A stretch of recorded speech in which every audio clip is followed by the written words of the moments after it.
1 minute was all it took to change everything. In a sudden royal upheaval, King Charles reportedly stripped Queen Camilla of her cherished patronages, handing them over to none other than Princess Catherine. What prompted this extraordinary move? Was it a private act of penance, or a public message to his fractured court? The crown is under siege from within, and this is just the beginning. Before we go deeper into what this really means for the royal family, make sure to subscribe so you don't miss a single update. It began without fanfare, without warning. A sealed envelope, marked with the royal insignia, was delivered discreetly to Kensington Palace. The courier, dressed not in formal livery, but in plain civilian attire, bypassed the press outside and slipped through a private entrance known only to a few. Inside that envelope was a message that would ripple across the monarchy like a shockwave. A formal decree by King Charles revoking key patronages from Queen Camilla and transferring them to Catherine, the Princess of Wales. There was no speech, no ceremony, only a signature and silence. And yet, within minutes, whispers were racing through the palace corridors like wildfire. Royal insiders immediately described the aftermath as nothing short of seismic. It was like a lightning strike, one senior aide reportedly confided. No one saw it coming, not like this, not this fast. The atmosphere inside Clarence House turned cold. Camilla's absence from several high-profile engagements in the days leading up to the announcement was no longer seen as coincidental, it was calculated. Had she known this was coming, or had she been blindsided by the very man she believed stood beside her? Keeping alive Speculation the values mounted and as leaked traditions. images surfaced showing Catherine in a secretive meeting with several high-ranking royal advisors. The location was undisclosed, the timing uncertain, but the implications were unmistakable. This wasn't just a reward for loyalty, it was a restructuring of power.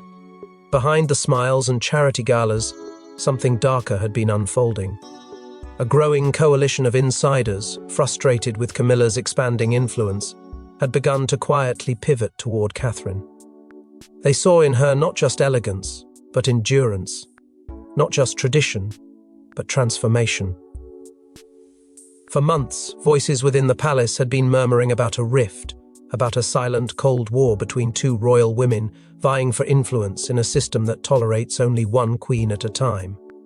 Catherine's absence from several joint events with Camilla had drawn media attention, but the palace dismissed them as scheduling conflicts.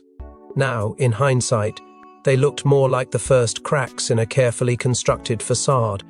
It wasn't just about titles. These patronages represented power connections to national institutions, media goodwill, and global reputation. To hand them over was to declare, without saying a word, who truly held the monarchy's moral compass. And King Charles, once hesitant to challenge Camilla publicly, had finally acted. Whether out of pressure or strategy, he'd chosen to shift the spotlight and the favor toward Catherine. But this royal reckoning wasn't born overnight. It was ignited by months of hidden fire, political betrayal, and one woman's rise from silence to shadow queen. She never raised her voice, but the palace walls still shook. While Camilla basked in spotlight, Catherine moved in silence, earning loyalty in the shadows. Now, the Duchess, once overlooked, has emerged as the monarchy's unexpected stronghold. But what was she really planning behind her composed smile? It didn't happen overnight. Catherine's ascent was subtle, almost invisible to the naked eye.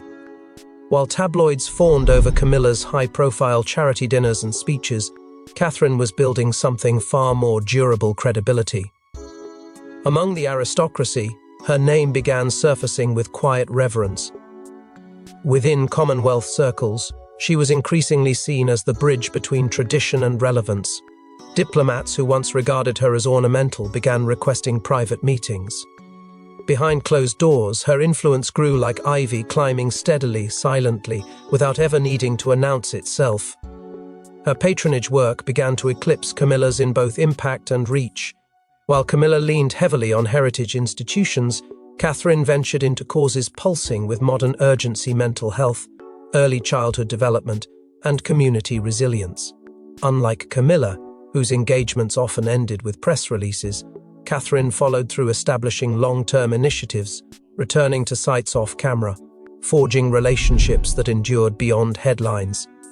The staff who worked with her described a woman who didn't just perform royal duty, she inhabited it, evolved it, made it matter. Inside the palace, she played a long game, one of diplomacy, not dominance. While Camilla cultivated authority through visibility, Catherine leaned on discretion. She built alliances not by demanding loyalty, but by earning it. Palace aides who had once been fiercely loyal to the Queen Consort found themselves quietly drifting toward the younger royal. NGO leaders, and even spouses of parliament members, began gravitating toward Catherine's quiet strength. They saw in her a steadiness, an emotional intelligence that the monarchy desperately needed. It wasn't just charm, it was strategy, it was endurance. The media, once divided, began shifting too. Tabloids that had previously clung to the narrative of Camilla as the steadfast companion of Charles started publishing softer, more reverent pieces about Catherine's grace under pressure. Analysts noted how headlines began to favor her terminology, her framing, her causes. Editorials started to suggest that perhaps the future of the monarchy didn't rest in Charles's choices, but in Catherine's quiet stewardship. And with every favorable article, Camilla's grip weakened. Whispers of deeper support grew louder. Rumors swirled that Princess Anne, famously protective of royal integrity, had begun conferring privately with Catherine. Even the reclusive Duke of Edinburgh, long considered a barometer for internal royal sentiment, was said to have offered discreet counsel. Behind palace doors, those once considered untouchable were shifting their allegiance, not for gossip, not for gain, but because they sensed that the monarchy was moving and Catherine was its new center of gravity. And then came the confession that would shatter any doubt. A former palace aide, dismissed under suspicious circumstances, revealed to a trusted confidant, she knew this day would come. She never said it, she never hinted. But she moved like someone preparing for war. And now it's here. It was no longer speculation. Catherine's rise had been engineered, not by force, but by foresight. And while Camilla played the public queen, Catherine had become something more dangerous, indispensable. But as Catherine rose, the palace began to split, allegiances questioned, loyalties tested, and at the heart of it all, a growing rebellion against the Queen Consort herself. Her trusted allies vanished one by one. Mysterious resignations, sudden illnesses, and secret dismissals plagued Queen Camilla's inner circle just weeks before the transfer. Was it sabotage or silent desertion by those who had lost faith? Inside Clarence's house, a chill had settled. At first, it was easy to dismiss one lady in waiting retiring early, another advisor requesting medical leave. But the pattern soon became impossible to ignore. The Queen Consort's inner circle, once a tightly guarded fortress of loyalty and control, was crumbling from within. One by one, the names disappeared from staff lists. Doors closed quietly, and no official explanations followed. There were no farewell statements, no thank you messages to the press, just a silent, steady retreat. And for those who remained, the air turned cold, tense, electric with fear. Camilla, once buoyed by a loyal cadre of confidants, now found herself alone in increasingly empty rooms. One aide, long considered a key part of her day-to-day operations, reportedly fled the palace in the early morning hours, escorted out under the cover of darkness. Whispers from within claimed a furious verbal exchange had erupted just hours earlier, a confrontation laced with betrayal and desperation. Whatever was said behind those walls was powerful enough to break years of service and silence. That night, Camilla allegedly cancelled 2 appointments, citing exhaustion. But within the palace, exhaustion was only part of the story. Something darker was unraveling. The financial undercurrents told their own tale. Quiet budget reallocations began diverting funds from Camilla's long-standing initiatives. Charities once championed by the Queen Consort reported abrupt pauses in communication. Invitations to high-profile events were withdrawn. Funding delays were blamed on bureaucratic reshuffles, but insiders knew better. These weren't mere adjustments. They were deliberate cuts, calculated moves that signaled the beginning of the end. The power once associated with Camilla's name was now being rerouted, subtly and systematically, away from her grasp. Isolation soon followed. At royal dinners, her chair sat further from the centre of the table. At engagements, Catherine was suddenly positioned at the forefront, leaving Camilla to follow. The tension was palpable, the optics undeniable. Photographers began to notice fewer appearances, shorter speeches, a woman who once wielded influence now appearing like a figurehead without a following. At family gatherings, Camilla's presence felt muted, as if she were being sidelined politely but unmistakably.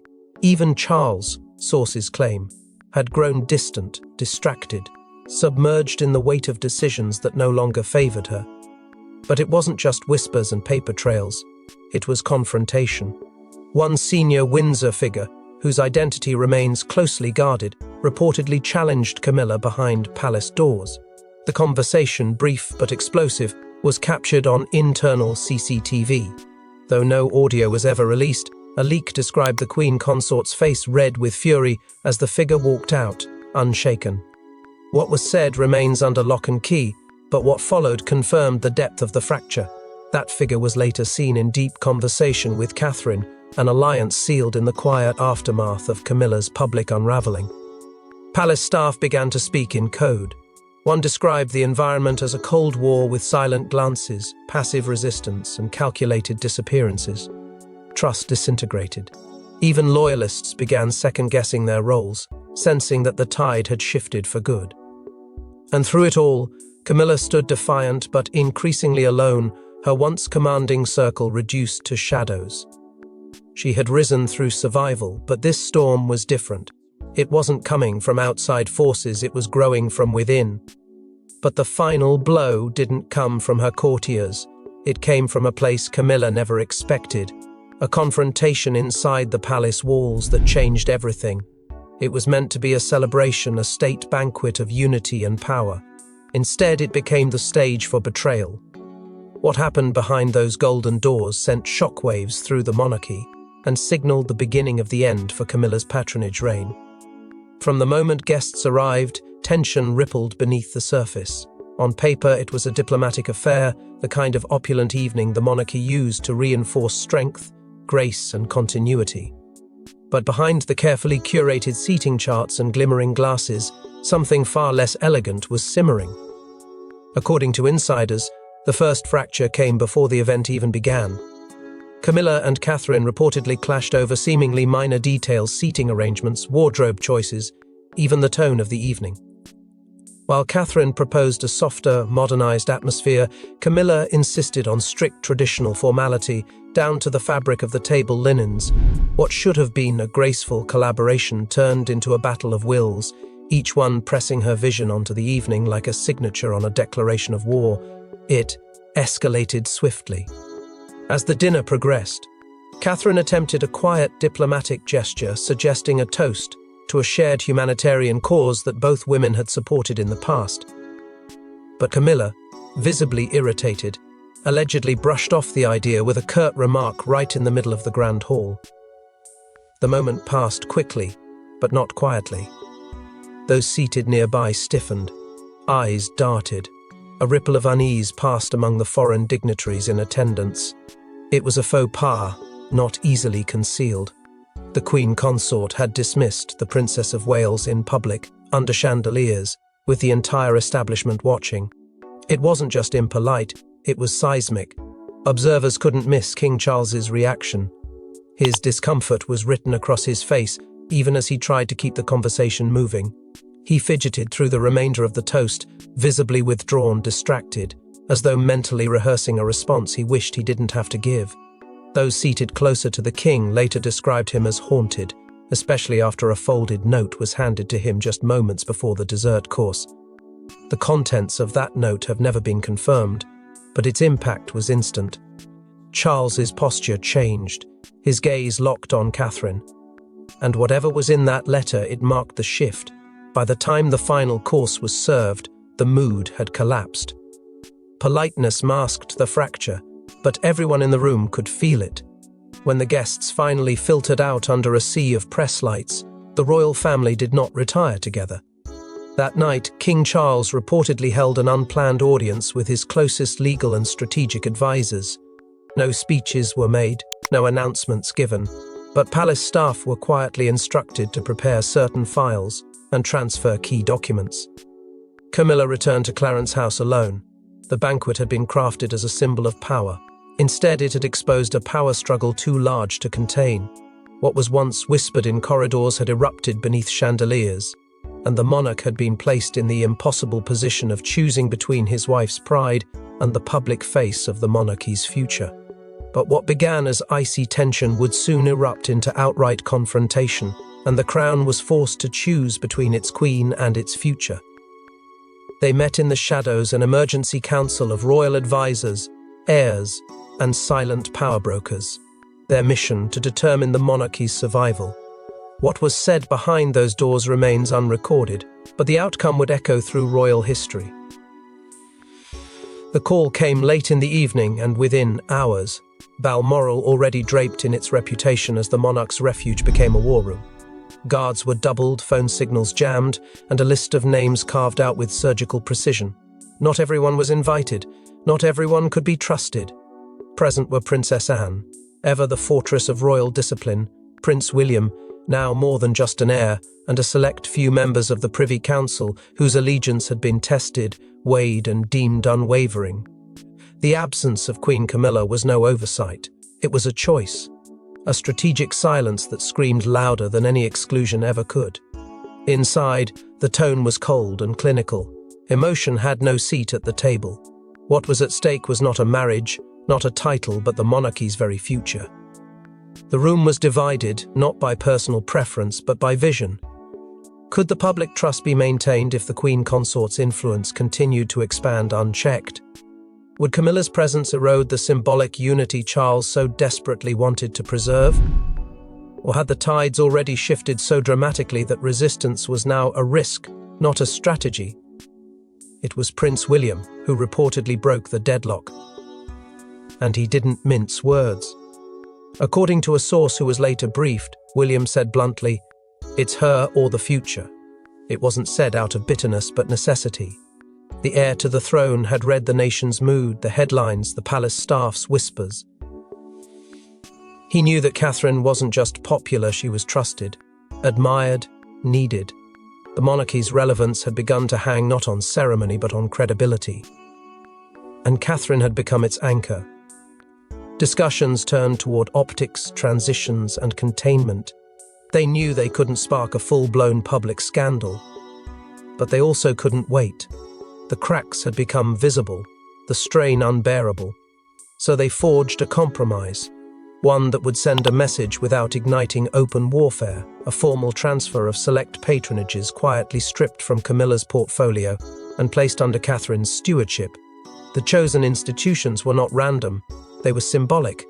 They represented legacy, continuity, and public service foundations that could not be allowed to falter. The decision was unanimous by the end of the night. Documents were drafted, legal frameworks invoked, and a timeline was locked into place. The transfer would be executed with royal discretion but clear messaging. Camilla would not be consulted. Charles would deliver the final sign-off, with the understanding that this was no longer about personal alliances but survival. The monarchy needed a lifeline, and Catherine had become its most formidable vessel. But handing over titles wasn't enough, the world needed a signal. And Charles was about to deliver one no one saw coming. It wasn't whispered, it wasn't leaked, it was declared. King Charles stood by his decision and made it known through the Royal Gazette, stripping Queen Camilla of historic titles and honouring Catherine as their new custodian. But behind that official voice was the sound of royal revolt. The announcement came without forewarning, striking the heart of royal protocol with clinical precision. In stark black and white, the Royal Gazette laid out a revised patronage list with Catherine's name prominently featured beside institutions long associated with Camilla.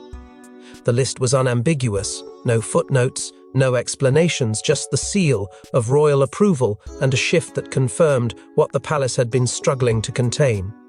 A public reckoning of loyalty and legacy. The reaction was immediate. Inside royal circles, it was a bombshell. In the outside world, it was nothing short of an earthquake. The very next morning, Catherine stepped out into the spotlight not with words, but with a symbol. Clipped to her coat was a brooch intimately tied to Camilla's former engagements, a gesture that sent the media into a frenzy. Was it a subtle nod to continuity or a defiant display of supremacy? Headlines didn't hesitate. Princess of Power, the new queen in all but name, Camilla out, Catherine ascends. Analysts debated every nuance, but one thing was clear: this wasn't just a bureaucratic shuffle. It was a statement, a warning, a shift. Social media ignited like wildfire. Hashtags trended within minutes. Support poured in from every corner of the globe. Royal watchers, longtime skeptics, even cultural critics, many rallied behind Catherine, declaring her the face of a reformed, rejuvenated monarchy. Her poise, her silence, her resilience suddenly reframed as a masterclass in quiet revolution. In contrast, Camilla's name began vanishing from event rosters, media briefings, and palace updates. Her scheduled appearances were abruptly cancelled. Sources described her as unwell, but others whispered of something more: a woman blindsided, wounded, and left exposed. Buckingham Palace issued a tightly worded statement in response to the frenzy. The revised patronage structure reflects the evolving responsibilities of senior working royals. It was diplomatic, controlled, and hollow. No mention of Camilla, no elaboration on the change, but everyone saw through the polished veneer. This was no evolution, it was a redirection, a demotion delivered with regal finesse and national applause. Inside the palace, the corridors shifted, staff allegiances reoriented, courtiers adjusted their tone. Catherine's private office received an uptick in briefings, meetings, correspondence, signs of growing command.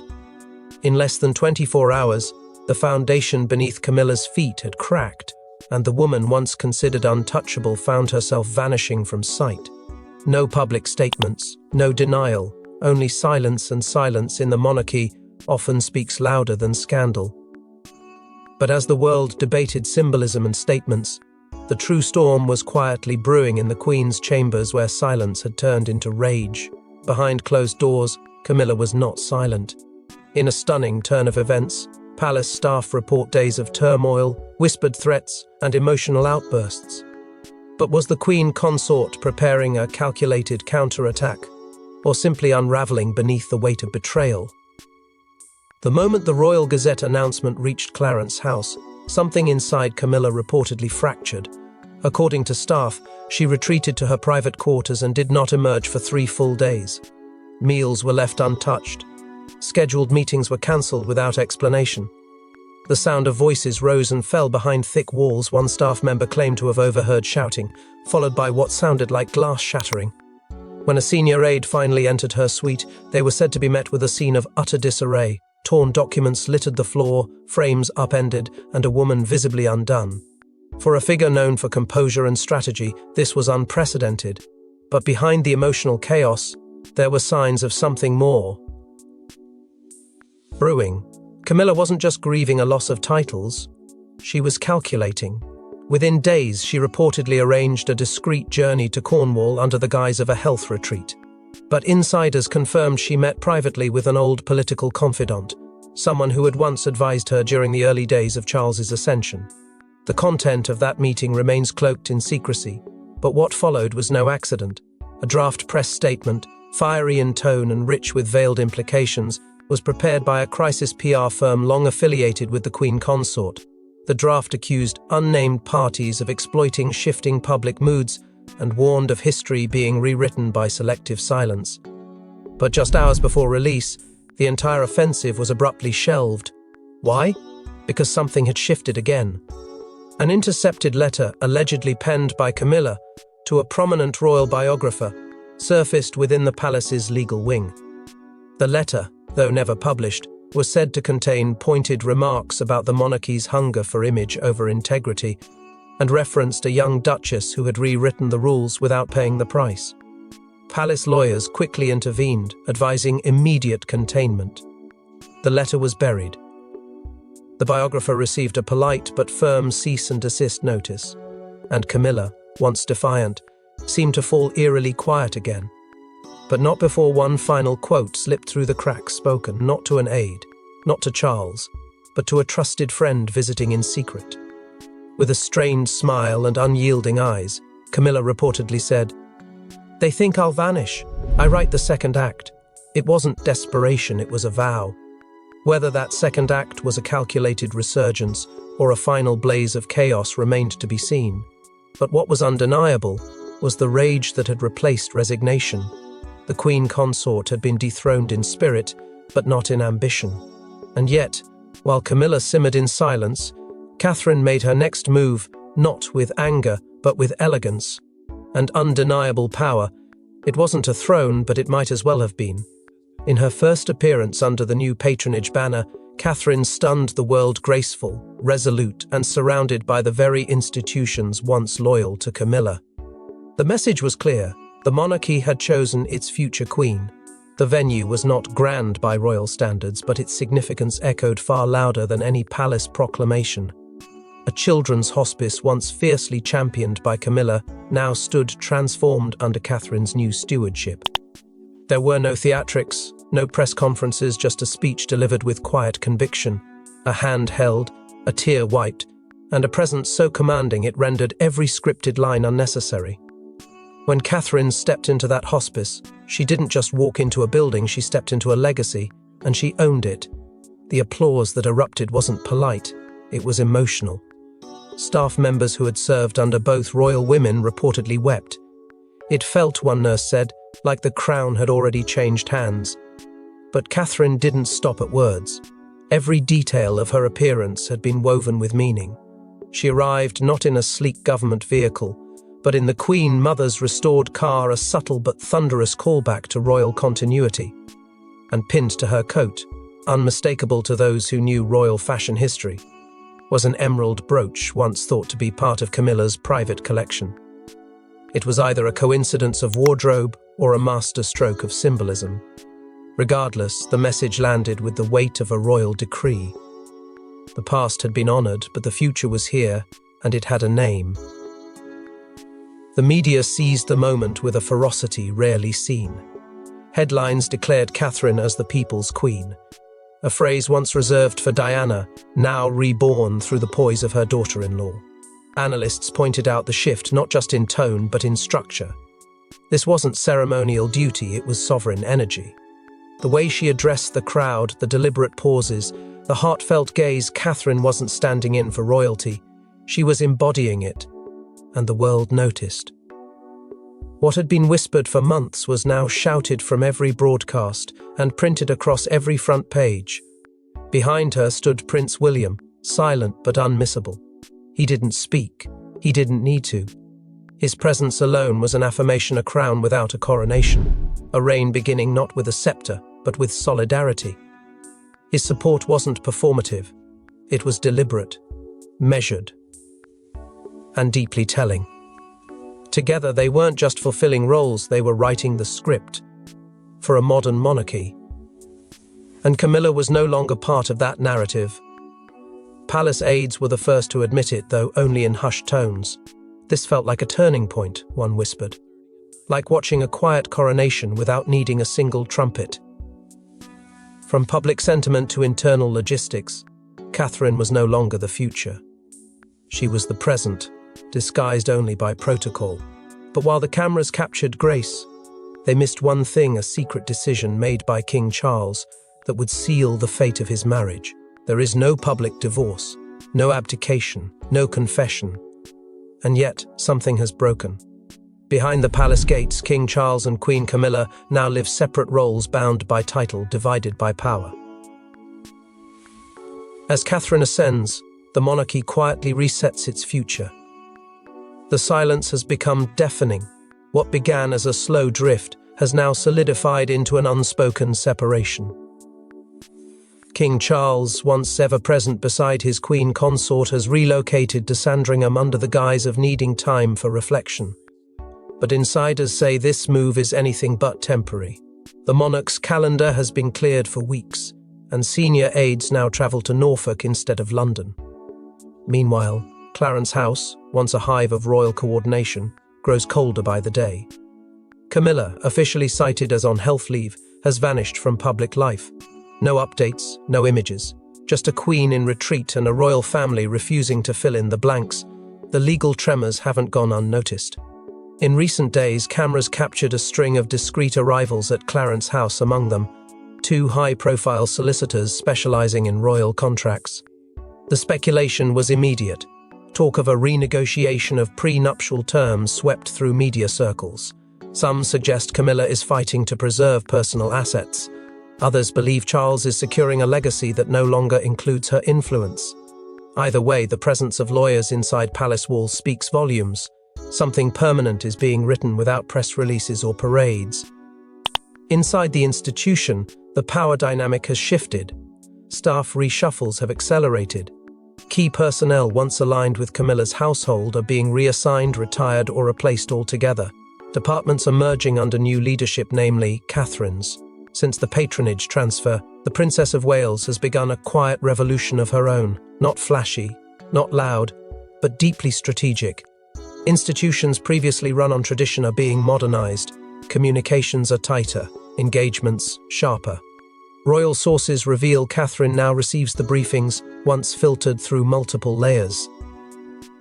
The palace machine is realigning itself not with titles but with relevance. At the same time, whispers grow louder that Charles is preparing a major legacy address for the spring. No one knows exactly what it will contain, but speculation is rife. Some believe it may hint at a gradual shift of responsibilities toward William and Catherine. Others fear it may serve as a final attempt to preserve unity before formally distancing the crown from Camilla. One thing is clear, the monarchy is preparing for something structural, irreversible, and possibly historic. This is not the story of a broken marriage. It is the story of a divided monarchy, a palace that no longer moves as one, a queen pushed to the margins, a king fighting to hold on, and a princess who no longer waits for a crown but steps into its weight with quiet certainty. The portraits on the palace walls haven't changed yet, but the energy within them has. Eyes that once looked out with shared purpose now seem to stare in different directions. And as the royal portraits are rearranged across palace halls, one question remains.